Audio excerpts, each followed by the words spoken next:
Hello friend, स्वागत है आप सभी का अपने चैनल आज क्लास में। आज की इस वीडियो में मैट्रिक बोर्ड परीक्षा 2021 के लिए भूगोल के काफी महत्वपूर्ण ऑब्जेक्टिव प्रश्न आपको बताया जाएगा जो बोर्ड एग्जाम में बार बार पूछे जाते हैं। हम ऐसे ही नहीं बोल रहे हैं, आज आपको लाइव प्रूफ के साथ दिखाया जाएगा कि कौन प्रश्न कितने बार बोर्ड एग्जाम में पूछा गया। और ये सभी जितने प्रश्न हम आपको बताएंगे वो 2021 बोर्ड एग्जाम के लिए काफी महत्वपूर्ण रहेगा। तो एक भी प्रश्न आपको स्किप नहीं करना है, शुरू से लेकर अंत तक देखना है। और जो प्रश्न आपको याद नहीं है उसे नोटबुक पे लिख के जरूर याद कर लेना है। और ये क्लास डेली शाम 5 बजे चलता है, तो 5 बजे आप लोग लाइव आना बिल्कुल नहीं भूलिएगा। चैनल को सब्सक्राइब नहीं किए हैं तो चैनल को सब्सक्राइब कर लीजिए और साथ में बेल आइकन को ऑल पे दबा लीजिएगा, ताकि जब भी हम कोई वीडियो अपलोड करें तो सबसे पहले नोटिफिकेशन आप तक पहुंचे। तो आइए शुरू करते हैं यहाँ पे पहले नंबर प्रश्न से। और पहला प्रश्न यहाँ पे देखिए, काली मृदा का दूसरा नाम क्या है। यहाँ पे पूछ रहा है प्रश्न की काली मृदा, मृदा का मतलब क्या होता है, मिट्टी, यानी काली मिट्टी का दूसरा नाम क्या है।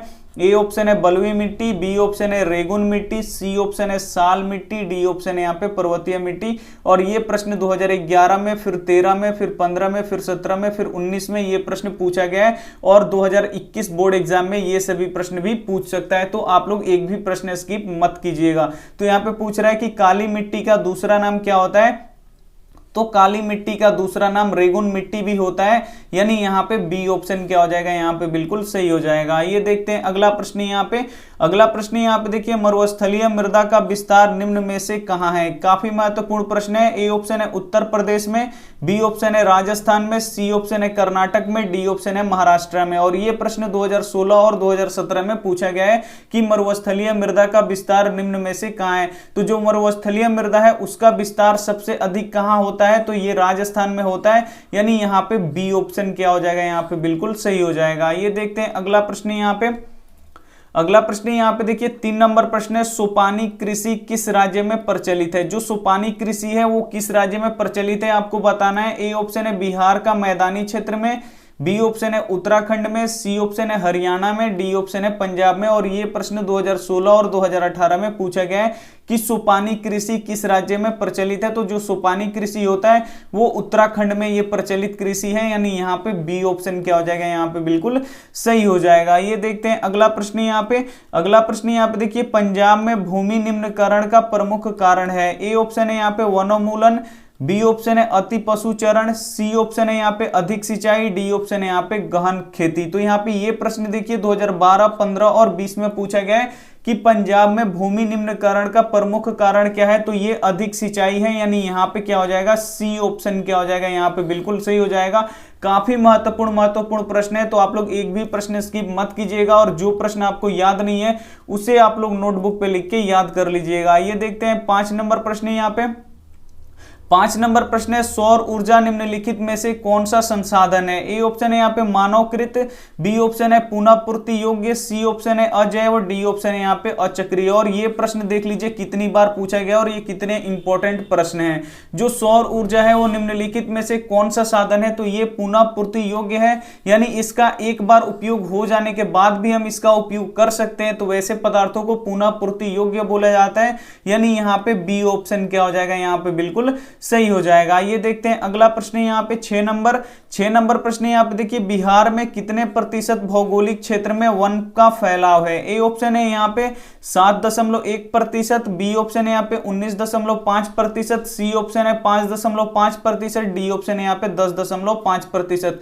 और ये देख लीजिए कितनी बार यहाँ पे पूछा गया कि बिहार में कितने प्रतिशत भौगोलिक क्षेत्र में वनों का फैलाव है, तो 7.1% जो भौगोलिक क्षेत्र है उसमें वनों का यहाँ पे विस्तार है, यानी फैलाव है, यानी यहाँ पे ए ऑप्शन क्या हो जाएगा, यहाँ पे बिल्कुल सही हो जाएगा। ये देखते हैं अगला प्रश्न। यहाँ पे अगला प्रश्न यहाँ पे देखिए 7 नंबर प्रश्न है, बृहद क्षेत्र में जल की उपस्थिति के कारण ही पृथ्वी को कहा जाता है, यानी क्या कहते हैं। ए ऑप्शन है उजला ग्रह, बी ऑप्शन है नीला ग्रह, सी ऑप्शन है हरा ग्रह, डी ऑप्शन है लाल ग्रह। और ये प्रश्न देख लीजिए कितनी बार यहाँ पे पूछा गया है कि बृहद क्षेत्र में जल की उपस्थिति के कारण ही पृथ्वी को कहते हैं, क्या कहते हैं। तो बहुत ही ज्यादा क्षेत्र में जल की उपस्थिति के कारण जो पृथ्वी होती है वो नीली दिखाई देती है, इसीलिए जो पृथ्वी है उसे नीला ग्रह बोला जाता है। जो यहाँ पे बी ऑप्शन क्या हो जाएगा, यहाँ पे बिल्कुल सही हो जाएगा। ये देखते हैं अगला प्रश्न। यहाँ पे 8 नंबर 8 नंबर प्रश्न यहाँ पे देखिए, बिहार में अति जल दोहन से किस तत्व का संकेंद्रीकरण बढ़ा है? ए ऑप्शन है यहाँ पे फ्लोराइड,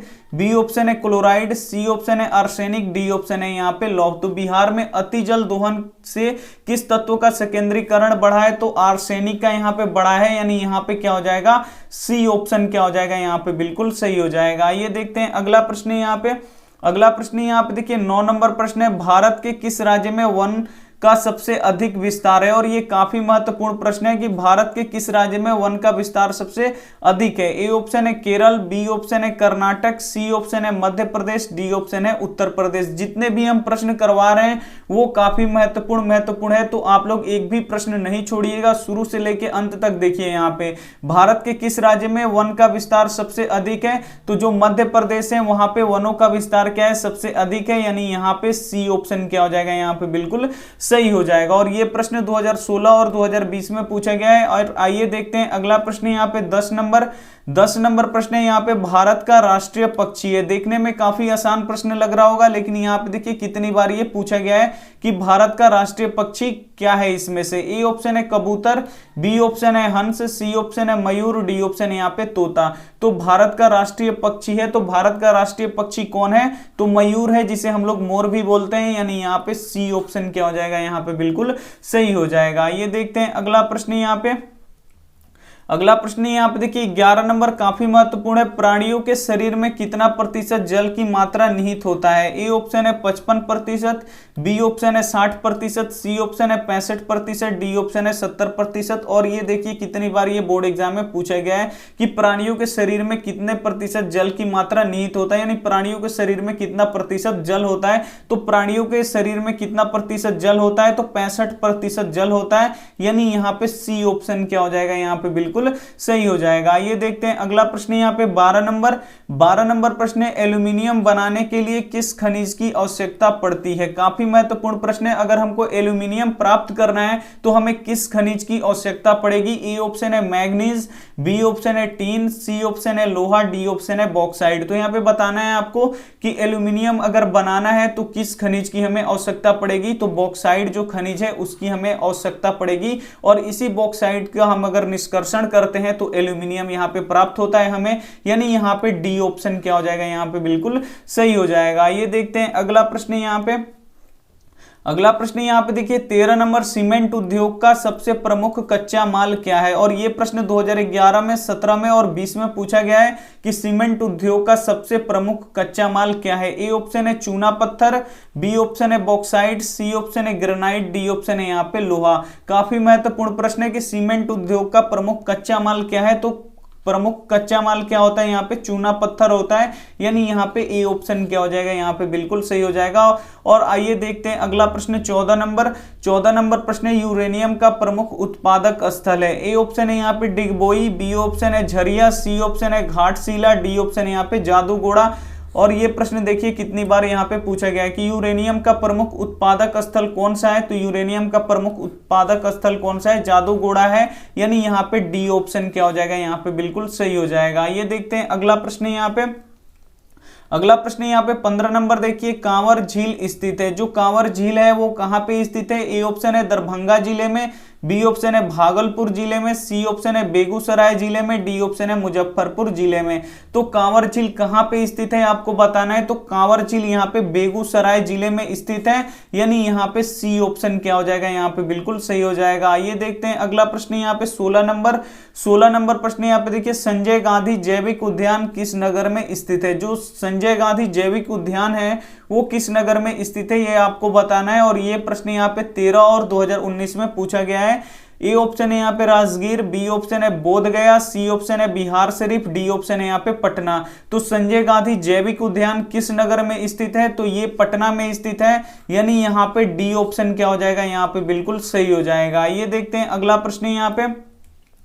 अगला प्रश्न यहाँ पे देखिए 17 नंबर प्रश्न है, रेल वर्कशॉप कहाँ स्थित है? काफी ही महत्वपूर्ण प्रश्न है कि रेल वर्कशॉप कहां पे स्थित है। ए ऑप्शन है यहाँ पे जमालपुर, बी ऑप्शन है भागलपुर, सी ऑप्शन है मुंगेर, डी ऑप्शन है यहाँ पे पटना। और ये प्रश्न यहाँ पे देखिए 2020 में प्रथम पाली और सेकंड पाली दोनों में ये प्रश्न था कि रेल वर्कशॉप कहां पे स्थित है। तो रेल वर्कशॉप कहां पे स्थित है, यानी ये जमालपुर में स्थित है, यानी यहाँ पे ए ऑप्शन क्या हो जाएगा, यहाँ पे बिल्कुल सही हो जाएगा। ये देखते हैं अगला प्रश्न यहाँ पे 18 नंबर प्रश्न यहाँ पे देखिए खाद कारखाना कहाँ स्थित है। जो खाद कारखाना है वो बताना है यहाँ पे कि कहाँ स्थित है। ए ऑप्शन है यहाँ पे बरौनी में, बी ऑप्शन है बाढ़ में, सी ऑप्शन है यहाँ पे मोकामा में, डी ऑप्शन है यहाँ पे लखीसराय में। तो यहाँ पे बताना है कि जो खाद कारखाना है वो कहाँ स्थित है। तो जो खाद कारखाना है वो बरौनी में स्थित है, यानी यहाँ पे ए ऑप्शन क्या हो जाएगा, यहाँ पे बिल्कुल सही हो जाएगा। ये देखते हैं अगला प्रश्न यहाँ पे।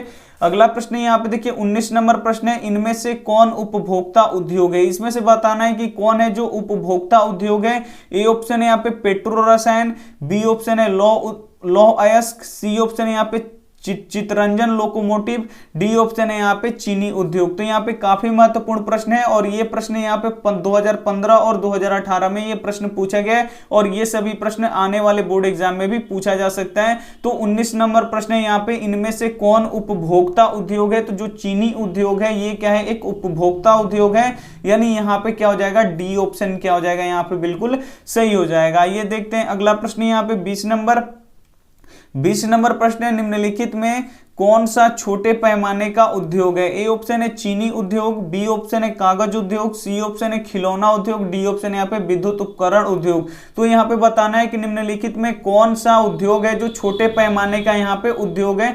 तो जो खिलौना उद्योग होता है वो छोटे पैमाने का उद्योग होता है, यानी यहाँ पे सी ऑप्शन क्या हो जाएगा, यहाँ पे बिल्कुल सही हो जाएगा। ये देखते हैं अगला प्रश्न है यहाँ पे। अगला प्रश्न देखने से पहले अगर आप वीडियो को लाइक नहीं किए हैं तो प्लीज आप लोग वीडियो को लाइक कर दीजिए और चैनल को सब्सक्राइब कर लीजिए। और ये जो प्रश्न करवा रहे हैं वो काफी महत्वपूर्ण है, तो आप लोग एक भी प्रश्न मत छोड़िएगा, शुरू से लेकर अंत तक देखिएगा। अगर आपका प्रश्न छूट भी गया हो तो फिर से दोबारा आप लोग वीडियो को शुरू करके प्रश्न आप लोग देख सकते हैं और जो प्रश्न आपको याद नहीं है उसे नोटबुक पे आप लोग लिख सकते हैं। यहाँ पे देखिए 21 नंबर प्रश्न है, भारत में कोयले का सर्वप्रमुख उत्पादक राज्य है। यहाँ पे बताना है कि भारत को कौन सा राज्य है जहां पे कोयला सबसे अधिक होता है और ये प्रश्न 2020 में पूछा गया है। ए ऑप्शन है यहाँ पे पश्चिम बंगाल, बी ऑप्शन है झारखंड, सी ऑप्शन है उड़ीसा, डी ऑप्शन है यहाँ पे छत्तीसगढ़। तो भारत में कोयला सबसे अधिक कहां पे होता है, तो भारत में कोयला सबसे अधिक कहां पे होता है, झारखंड में होता है, यानी यहाँ पे बी ऑप्शन क्या हो जाएगा, यहाँ पे बिल्कुल सही हो जाएगा। ये देखते हैं अगला प्रश्न यहाँ पे 22 नंबर प्रश्न यहाँ पे देखिए सर्वप्रथम कोयले, यहाँ पे सर्वोत्तम कोयले का प्रकार कौन सा है, यानी सबसे अच्छा कोयले का प्रकार कौन सा है। ए ऑप्शन है एंथ्रोसाइट, बी ऑप्शन है पीट, सी ऑप्शन है लिग्नाइट, डी ऑप्शन है बिटुमिनस। और ये प्रश्न 2018 के दोनों पाली में यहाँ पे पूछा गया है कि सर्वोत्तम कोयले का प्रकार कौन सा है, यानी सबसे अच्छा कोयला कौन सा है। तो सबसे अच्छा कोयला कौन सा होता है, एंथ्रोसाइड जो कोयला होता है वो सबसे अच्छा होता है, यानी यहाँ पे ए ऑप्शन क्या हो जाएगा, यहाँ पे बिल्कुल सही हो जाएगा। और जो सबसे खराब कोयला होता है वो पीट वाला कोयला होता है। आइए देखते हैं अगला प्रश्न यहाँ पे। अगला प्रश्न यहाँ पे देखिए 23 नंबर, किस खनिज को उद्योगों की जननी माना गया है। काफी महत्वपूर्ण प्रश्न है और ये 2019 में पूछा गया है कि किस खनिज को उद्योगों की जननी माना जाता है। ए ऑप्शन है मैग्नीज, बी ऑप्शन है बॉक्साइट, सी ऑप्शन है लोहा, डी ऑप्शन है सोना। तो किस खनिज को उद्योगों की जननी माना जाता है, तो जो लोहा होता है उसे हम लोग उद्योगों की जननी मानते हैं, यानी यहाँ पे सी ऑप्शन क्या हो जाएगा, यहाँ पे बिल्कुल सही हो जाएगा। ये देखते हैं अगला प्रश्न यहाँ पे 24 नंबर प्रश्न है, निम्नांकित में से कौन सा उद्योग कृषि पर आधारित नहीं है। और यह प्रश्न देखिए काफी बार यहां पे पूछा गया है कि कौन सा उद्योग है जो कृषि पे आधारित नहीं है। ए ऑप्शन है सूती उद्योग, तो ये कृषि पे आधारित है। बी ऑप्शन है यहाँ पे सीमेंट उद्योग, तो ये कृषि पे आधारित नहीं है। सी ऑप्शन है यहाँ पे चीनी, ये भी कृषि पे आधारित है। डी ऑप्शन है जूट, ये भी क्या है, कृषि पे आधारित है। तो इसमें पूछ रहा है कि वो कौन सा उद्योग है जो कृषि पे आधारित नहीं है। तो जो सीमेंट उद्योग है वो कृषि पे आधारित नहीं है, यानी यहाँ पे बी ऑप्शन क्या हो जाएगा, यहाँ पे बिल्कुल सही हो जाएगा। ये देखते हैं अगला प्रश्न यहाँ पे 25 नंबर प्रश्न है, प्राथमिक ऊर्जा का उदाहरण नहीं है। इसमें से कौन है जो प्राथमिक ऊर्जा का उदाहरण नहीं है। ए ऑप्शन है कोयला, बी ऑप्शन है विद्युत, सी ऑप्शन है पेट्रोलियम, डी ऑप्शन है यहाँ पे प्राकृतिक गैस। यानी यहाँ पे बताना है कि वो कौन सा ऊर्जा है जो प्राथमिक ऊर्जा का उदाहरण नहीं है। तो यहाँ पे देखिए कोयला ये प्राथमिक ऊर्जा का उदाहरण है, पेट्रोल ये भी प्राथमिक ऊर्जा का उदाहरण है, प्राकृतिक गैस ये भी क्या है, प्राथमिक ऊर्जा का उदाहरण है। लेकिन जो विद्युत है ये प्राथमिक ऊर्जा का उदाहरण नहीं है, यानी यहाँ पे बी ऑप्शन क्या हो जाएगा, यहाँ पे बिल्कुल सही हो जाएगा। ये देखते हैं अगला प्रश्न है यहाँ पे। अगला प्रश्न यहाँ पे देखिए 26 नंबर प्रश्न है यहाँ पे, प्राकृतिक गैस किस खनिज के साथ पाया जाता है। जो प्राकृतिक गैस होता है वो किस खनिज के साथ पाया जाता है, और ये 2019 में पूछा गया है। ए ऑप्शन है यूरेनियम, बी ऑप्शन है पेट्रोलियम, सी ऑप्शन है चूना पत्थर, डी ऑप्शन है कोयला। तो जो प्राकृतिक गैस होता है वो किस खनिज के साथ पाया जाता है, तो जो प्राकृतिक गैस होता है वो पेट्रोलियम खनिज के साथ पाया जाता है, यानी यहाँ पे बी ऑप्शन क्या हो जाएगा, यहाँ पे बिल्कुल सही हो जाएगा। ये देखते हैं अगला प्रश्न यहाँ पे 27 नंबर प्रश्न है, भाखड़ा नांगल परियोजना किस नदी पर अवस्थित है, यानी स्थित है। जो भाखड़ा नांगल परियोजना है वो किस नदी पर स्थित है, ये प्रश्न पूछ रहा है आपसे। और ये प्रश्न कब का पूछा है, तो ये 2017 का प्रश्न ये पूछा हुआ है कि भाखड़ा नांगल परियोजना किस नदी पर स्थित है। ए ऑप्शन है यहाँ पे नर्मदा, बी ऑप्शन है झेलम, सी ऑप्शन है सतलज, डी ऑप्शन है यहाँ पे ब्यास। तो भाखड़ा नांगल परियोजना किस नदी पर स्थित है, तो ये सतलज नदी पे स्थित है, यानी यहाँ पे सी ऑप्शन क्या हो जाएगा, यहाँ पे बिल्कुल सही हो जाएगा। ये देखते हैं अगला प्रश्न यहाँ पे। अगला प्रश्न यहाँ पे 28 नंबर देखिए, परिवहन के साधनों में सबसे सस्ता परिवहन कौन सा है। ए ऑप्शन है सड़क, बी ऑप्शन है जल, सी ऑप्शन है यहाँ पे रेल, सी ऑप्शन है यहाँ पे रेल, डी ऑप्शन है यहाँ पे वायु। तो यहाँ पे बताना है कि परिवहन के साधनों में सबसे सस्ता परिवहन का साधन कौन सा है, तो जो रेल परिवहन होता है वो सबसे सस्ता होता है, यानी यहाँ पे सी ऑप्शन क्या हो जाएगा, यहाँ पे बिल्कुल सही हो जाएगा। और ये प्रश्न 2018 में पूछा गया है। ये देखते हैं अगला प्रश्न यहाँ पे 29 नंबर प्रश्न यहाँ पे देखिए, भारत का सबसे बड़ा बंदरगाह है। इसमें से बताना है कि कौन सा बंदरगाह है जो भारत का सबसे बड़ा बंदरगाह है। ए ऑप्शन है मुंबई बंदरगाह, बी ऑप्शन है चेन्नई बंदरगाह, सी ऑप्शन है कोलकाता का बंदरगाह, डी ऑप्शन है यहाँ पे कांडला बंदरगाह। तो भारत का सबसे बड़ा बंदरगाह कौन सा है आपको पता होना चाहिए। तो भारत का सबसे बड़ा बंदरगाह कौन सा है, मुंबई का जो बंदरगाह है वो सबसे बड़ा बंदरगाह है, यानी यहाँ पे ए ऑप्शन क्या हो जाएगा, यहाँ पे बिल्कुल सही हो जाएगा। और ये 2019 में पूछा गया है। आइए देखते हैं अगला प्रश्न यहाँ पे 30 नंबर प्रश्न यहाँ पे, स्वर्णिम चतुर्भुज संबंधित है। जो स्वर्णिम चतुर्भुज है वो किससे संबंधित है, और ये प्रश्न महाभिवियाई प्रश्न है। ये ए ऑप्शन है रेलवे से, बी ऑप्शन है सड़क मार्ग से, सी ऑप्शन है जल मार्ग से, डी ऑप्शन है यहाँ पे वायु मार्ग से। तो यहाँ पे जो स्वर्णिम चतुर्भुज है वो संबंध किससे है, तो ये किससे है, तो सड़क मार्ग से है, यानी यहाँ पे बी ऑप्शन क्या हो जाएगा, यहाँ पे बिल्कुल सही हो जाएगा। और ये प्रश्न 2020 में पूछा गया है। और ये था हमारा अंतिम प्रश्न। यहाँ पे हमारा 30 प्रश्न खत्म होता है, और जो 30 प्रश्न करवाए हैं वो काफी महत्वपूर्ण है। अगर इससे आप लोग बढ़िया से देख लेते हैं तो यहाँ पे 4-5 नंबर ऐसे ही बोर्ड एग्जाम में इसी वीडियो से आपको देखने को मिल जाएंगे, ताकि ये देख लीजिए आप कितना महत्वपूर्ण है ये वीडियो आपके लिए। तो आप लोग एक भी प्रश्न स्किप मत कीजिएगा। अगर आपका छूट भी गया होगा तो आप लोग यहाँ पे शुरू से वीडियो देख लीजिएगा, और जो प्रश्न आपको याद नहीं है उसे नोटबुक पे लिख के जरूर याद कर लीजिएगा, ताकि आपकी तैयारी बहुत ही अच्छी हो जाए। आइए देखते हैं यहाँ पे होमवर्क प्रश्न। यहाँ पे हंगरी की राजधानी कहाँ है। ए ऑप्शन है यहाँ पे बुडापेस्ट, बी ऑप्शन है रोम, सी ऑप्शन है पेरिस, डी ऑप्शन है यहाँ पे मॉस्को। और ये भी प्रश्न काफी महत्वपूर्ण है। ये भी प्रश्न काफी बार परीक्षाओं में पूछा गया है कि हंगरी की राजधानी कहाँ है। तो आपको ये क्या करना है, हमें कमेंट करके बताना है। यहाँ पे ए बी सी ऐसे आप लोग ऑप्शन मत लिखिएगा, पूरा लिखिएगा, ताकि आपको यहाँ पे याद हो जाए। और एक बार फिर आपसे बोलते हैं कि जो 30 प्रश्न ये करवाए हैं वो काफी महत्वपूर्ण है, तो आप लोग यहाँ पे एक बार फिर इसे देख लीजिएगा, और इसे जो आप याद नहीं किए या जिसे आप याद नहीं है आपको, वो प्रश्न आप लिख लीजिए। वीडियो अच्छी लगी हो तो वीडियो को यहाँ पे आप लोग लाइक कर दीजिए। अपने दोस्तों, अपने भाई बहनों के पास इस वीडियो को ऐसे शेयर कीजिएगा, तीर के निशान बना होता है उससे शेयर कर लीजिएगा। और चैनल को सब्सक्राइब नहीं किए तो चैनल को सब्सक्राइब कीजिएगा। अपने दोस्तों से भी बोलिएगा चैनल को सब्सक्राइब करने के लिए। Thank you for watching. मिलते हैं अगले वीडियो में, तब तक अपना ध्यान रखिए। Take care and bye.